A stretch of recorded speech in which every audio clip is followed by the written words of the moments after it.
ಕನ್ನಡ ಕಿರುತೆರೆಯಲ್ಲಿ ಮಕ್ಕಳ ಚಿತ್ರಗಳಿಗೆ ಮತ್ತು ಮಕ್ಕಳಿಗೋಸ್ಕರವಾಗಿ ನಿರ್ಮಾಣ ಮಾಡುವಂತಹ ಚಿತ್ರಗಳು ಅಷ್ಟು ಮಾತ್ರ ಅಲ್ಲ, ಒಂದು ಸಂದೇಶವನ್ನ ಕೊಡುವಂತಹ ಚಿತ್ರಗಳು. ನಾವು ಒಬ್ಬೊಬ್ಬರು ವ್ಯಕ್ತಿಗಳನ್ನ ದೊಡ್ಡ ದೊಡ್ಡ ಶಕ್ತಿಗಳು ಅಂತ ಅಂದ್ಕೊಂಡಿರ್ತೀವಿ. ಆ ದೊಡ್ಡ ದೊಡ್ಡ ಶಕ್ತಿಗಳು ತಾವಾಗಿಯೇ ರೂಪಣೆ ಆಗಿರೋದಿಲ್ಲ.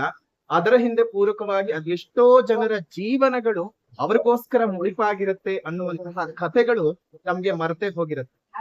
ಉದಾಹರಣೆಗೆ ಹೇಳ್ಬೇಕು ಅಂದ್ರೆ ದೊಡ್ಡ ದೊಡ್ಡ ಮಹನೀಯರುಗಳ ಎಲ್ಲರ ಹೆಸರುಗಳನ್ನು ನಾವು ಕೇಳಿರ್ತೀವಿ. ಆದ್ರೆ ಅಷ್ಟು ದೊಡ್ಡ ಮಹನೀಯರುಗಳಾಗಿ ಅವ್ರು ಯಾಕೆ ಬೆಳೆದಿದ್ದಾರೆ, ಹೇಗೆ ಬೆಳೆದಿದ್ದಾರೆ ಅನ್ನುವಂತಹ ವಿಚಾರವನ್ನ ನಾವು ಯಾರಿಗೂ ಸಹ ಗೊತ್ತಿರೋದಿಲ್ಲ. ಅಂತಹ ವಿಶೇಷ ವ್ಯಕ್ತಿತ್ವಗಳಲ್ಲಿ ಒಂದಾಗಿರ್ತಕ್ಕಂಥದ್ದು ನಮ್ಮ ದೇವನಹಳ್ಳಿ ವೆಂಕಟಪ್ಪ ಗುಂಡಪ್ಪನವರ ಕಥೆ. ಇಂತಹ ಗುಂಡಪ್ಪನವರು ಯಾರಿಗೆ ತಾನೇ ಗೊತ್ತಿಲ್ಲ. ಅನೇಕ ಕೃತಿಗಳು ಬರೆದಿದ್ದಾರೆ, ಅನೇಕ ಕವಿತೆಗಳು ಬರೆದಿದ್ದಾರೆ, ಅನೇಕ ಕವನ ಸಂಕಲನಗಳು ಅವರ ಬುತ್ತಿನಲ್ಲಿರ್ತಕ್ಕಂಥದ್ದು.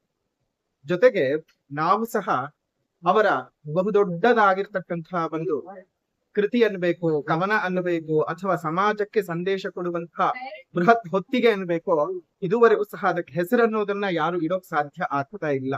ಕಾರಣ ನಮ್ಮ ಬದುಕಿನ ಮೌಲ್ಯಗಳನ್ನ, ಬದುಕಿನ ರೀತಿಗಳನ್ನ ಹೇಗಿರಬೇಕು ಅನ್ನೋದನ್ನ ಮೂರ್ ಸಾಲುಗಳಲ್ಲಿ ತಿಳಿಸ್ಕೊಡ್ತಾ ಹೋಗ್ತಾ ಇರ್ತಾರಂತೆ.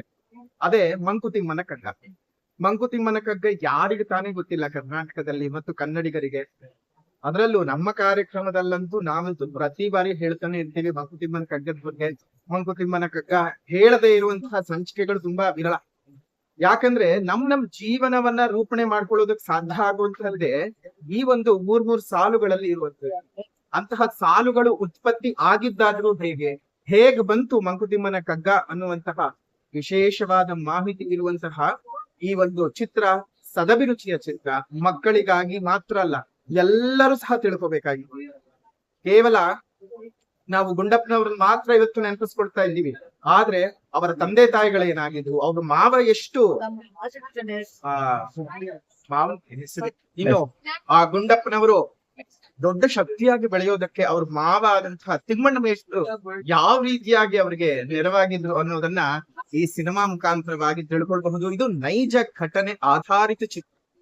ಪ್ರತಿಯೊಬ್ರು ತಮ್ಮ ಮಕ್ಕಳನ್ನ ಕರ್ಕೊಂಡು ಬಂದು ಈ ಸಿನಿಮಾವನ್ನ ಆದಷ್ಟು ಬೇಗ ನೋಡ್ಬೇಕು. ನೋಡಿ, ಮಲ್ಟಿಪ್ಲೆಕ್ಸ್ ಗಳಲ್ಲಿ ಇಂತಹ ಸಿನಿಮಾಗಳಿಗೆ ತುಂಬಾ ಪ್ರೋತ್ಸಾಹ ಸಿಗ್ತಾ ಇದೆ,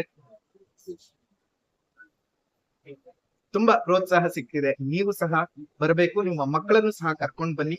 ನೋಡಿ, ಜೀವನ ಯಾರಿಗೂ ಕಷ್ಟವೇ, ಎಲ್ಲರಿಗೂ ನಷ್ಟವೇ. ಆದ್ರೆ ಆ ಕಷ್ಟ ನಷ್ಟಗಳ ನಡುವೆ ಚೆನ್ನಾಗಿ ಬದುಕಿ ಬಾಳ್ತಾ ಹೋಗ್ಬೇಕಂತೆ. ನಗುವುದು ಸಹಜ ಧರ್ಮ, ನಗಿಸುವುದು ಪರಧರ್ಮ. ನಗಿಸಿ ನಗುತ್ತ ಬಾಳುವುದು ಅತಿಶಯದ ಧರ್ಮ. ನಗಿಸಿ ನಗುತ್ತ ನಗುವ ಬಾಳುವ ವರವ ಕೇಳಿಕೊಳ್ಳೊಮ್ಮಿಗೆ ಮಂಕುತಿಮ್ಮ.